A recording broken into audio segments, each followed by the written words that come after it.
नमस्कार। ताप्ती अर्जुन मीडिया में मैं मृत्युंजय पटेल आपका बहुत बहुत स्वागत करता हूं। आज हम लोग मुल्ताई की हाईटेक लाइब्रेरी में आए हुए हैं। यहां की एक छात्रा भूमि शिवहरे, इन्होंने बैतूल में पढ़ाई करते हुए डेली 100 किलोमीटर आने जाने के बाद 97% अंक हासिल किए हैं CBSE इंग्लिश मीडियम में। तो आइए हम आपको उनसे मिलवाते हैं। आपका नाम बताएं हमारे दर्शकों को। भूमि शिवहरे।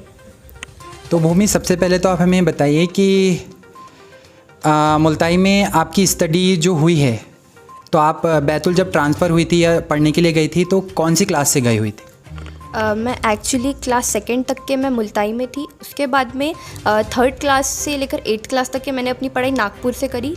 फिर उसके बाद में कुछ फैमिली कंडीशंस की वजह से मेरे फादर एक्सपायर हो गए थे, तो फिर मैं वापस यहीं आ गई और फिर 9th से लेकर के अभी 12th तक के मैं RD पब्लिक स्कूल बैतूल से मैंने अपनी पढ़ाई करी। आपका सब्जेक्ट कौन सा था? मैथमेटिक्स एंड एडिशनल बायोलॉजी भी था। तो अभी आपके परसेंटेज वगैरह के बारे में बताइए, साथ में जो भी सब्जेक्ट में आपके जो मार्क्स आए या जो भी CGPA होता है वो सारी चीज़ों के बारे में आप बताएं। मेरे 97% आए हैं एग्रीगेट। केमिस्ट्री में मुझे 100 आउट ऑफ 100 मार्क्स मैंने स्कोर किए हैं। मैथमेटिक्स में 98 मार्क्स मैंने स्कोर किए हैं। एंड फिज़िकल एजुकेशन एक हमारा एडिशनल सब्जेक्ट होता है, उसमें मैंने 99 स्कोर किया है। एंड फिज़िक्स में मैंने 95 स्कोर किया है। एंड इंग्लिश में मेरा स्कोर 93 रहा है। ऐसे बच्चे जो मतलब पढ़ नहीं पाते हैं, या अभी क्या हुआ था, कोरोना काल भी हुआ था, तो उसके हिसाब से आपने किन सोर्सेज से पढ़ाई करी थी? कोविड के टाइम पे सबसे पहले तो हमारा ऑनलाइन क्लासेस होती थी। हमारी टीचर्स भी बहुत ज़्यादा ध्यान देते थे और मतलब उनसे जितनी हेल्प बनती थी वो करते थे। साथ में यूट्यूब। आपके स्कूल का नाम बताना ना भूलें आप। मेरे स्कूल का नाम RD पब्लिक स्कूल बैतूल है। यूट्यूब ने भी मेरी बहुत हेल्प करी है। मैंने कई चीज़ें जो मुझे शायद मेरे स्कूल के भी सारे शिक्षक वो उनका पढ़ाने का लेवल भी बहुत अच्छा है, उन्होंने बहुत अच्छे से पढ़ाया।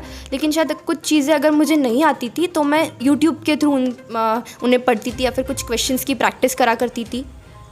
और कितने आवर्स आपने पढ़ाई करी? और जैसे कई बच्चे जो होते हैं वो नाइट शिफ्ट में पढ़ते हैं, कई मॉर्निंग शिफ्ट में पढ़ते हैं, तो आपने कब पढ़ाई करी थी? मैं एक मॉर्निंग बर्ड थी। अगर मैं बात करूँ स्कूल टाइम, मेरा तो खैर आधा सेशन जो था स्टार्टिंग का वो मतलब मॉर्निंग टाइम में मैं स्कूल बस से जाती थी, तो मुझे जाने में भी थोड़ा 1.5 आवर लग जाता था। तो मैं सुबह अगर मॉर्निंग में 1 घंटा हो पाता था, 5 से 6 1 घंटा पढ़ लेती थी। फिर उसके बाद में 6 बजे से मुझे रेडी होना पड़ता था, 7 बजे स्कूल बस आती थी। तो आपने कितने घंटे रोज़ाना पढ़ाई करी है, कैलकुलेट करके बता दीजिए। एक्चुअली अगर मैं बात करूँ नॉर्मल डे की, मतलब जब मुझे स्कूल नहीं जाना है, जैसे कि एग्ज़ाम के कुछ 1 महीना पहले से जब PL होती थी या फिर एग्ज़ाम्स के पहले, तो जस्ट पहले तो कभी गिनते भी नहीं थे कि कितने आवर्स पढ़ रहे, बस कमरे में बैठे रहते थे और मतलब दिन भर पढ़ते रहते थे। थोड़ा 1-2 घंटे का अगर खाने मतलब किसी को 97% मार्क्स लाना है तो उसको दिन भर पढ़ना ज़रूरी है? नहीं, ऐसा नहीं है। एग्ज़ाम टाइम में तो हर किसी को पढ़ना पड़ता है, लेकिन फिर डेली अगर बात करूँ मैं, तो स्कूल के बाद मुझे टाइम थोड़ा कम मिलता था। लेकिन जैसे कि सबसे पहले तो चीज़ों को सब होमवर्क करना रहता था, फिर रिविज़न करना पड़ता था, सेल्फ स्टडी भी करनी पड़ती थी। तो स्कूल के बाद मुझे मतलब सिर्फ 4 to 5 आवर्स ही मिलते थे पढ़ने के लिए, तो उतना मैं पढ़ लेती। लेकिन अपनी सफलता का श्रेय किसको देना चाहेंगे आप? मैं अपनी फैमिली को सबसे पहले तो मैं अपनी फैमिली की बहुत ज़्यादा सबसे पहले तो मेरी मदर, जिन्होंने मुझे बहुत ज़्यादा सपोर्ट किया। उन्होंने मुझे कभी अपने पिता की कमी महसूस नहीं होने दी, चाहे फिर वो फाइनेंशियली हो या कोई भी चीज़ में, उन्होंने मुझे आज तक कोई भी चीज़ की कमी महसूस नहीं होने दी।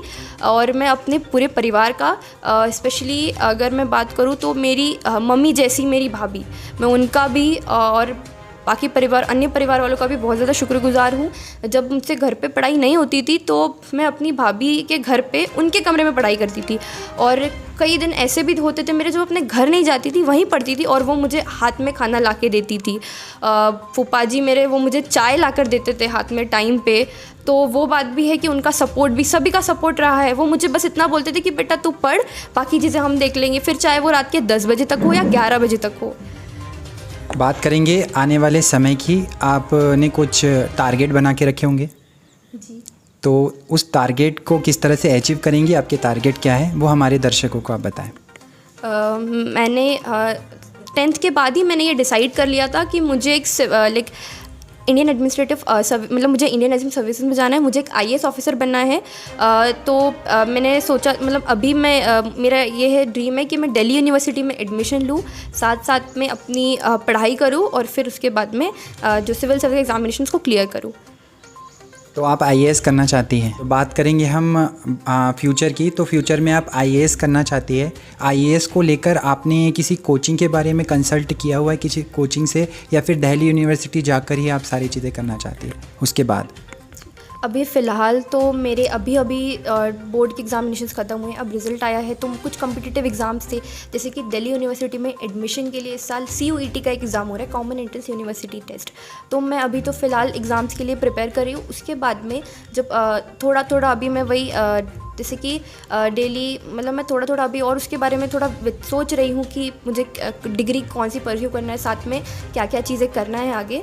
लेकिन अभी तो थोड़ा फोकस मेरा एग्जामिनेशंस पे ही है। फिर जैसे ही वो एग्ज़ाम ख़त्म होगा, फिर थोड़ा और टाइम मिलेगा, तब मैं थोड़ा और अच्छे से डिसाइड कर पाऊँगी।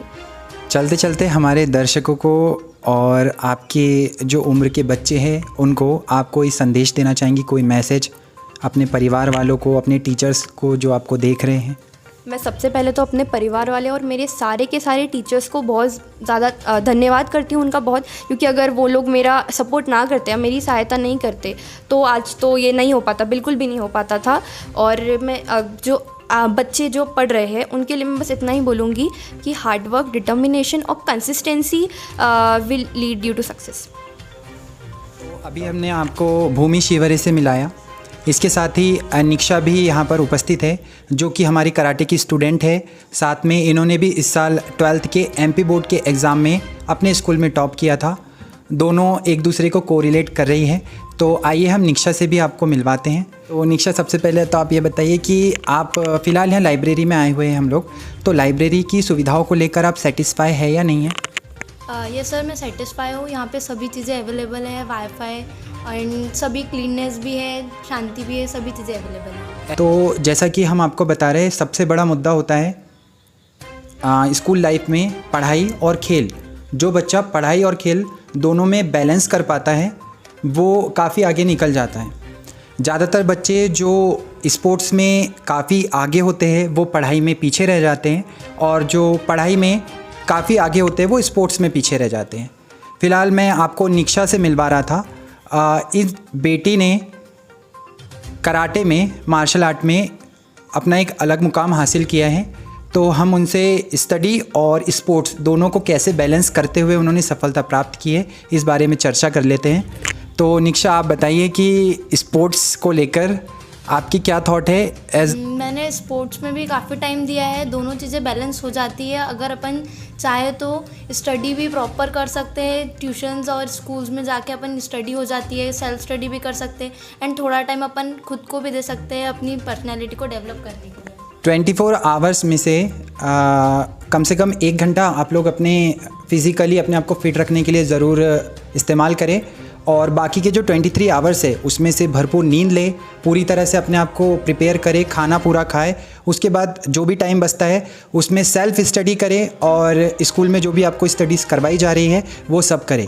इसके अलावा मुल्ताई में एक प्रमुख मुद्दा है ट्यूशन्स का। कुछ ऐसे स्कूल्स भी है जहाँ पर बच्चे स्कूल पढ़ने भी जाते हैं, साथ में इसके अलावा आए दिन सारे समय ट्यूशन से आना जाना करते हैं, जिससे बच्चों का काफ़ी टाइम वेस्ट हो जाता है। ऐसे सभी टीचर्स जो स्कूल में पढ़ाते हैं और उसके अलावा ट्यूशन्स ले रहे हैं, हमारा उनसे अनुरोध है, शासन प्रशासन से गुजारिश है कि वे इस ओर ध्यान दें।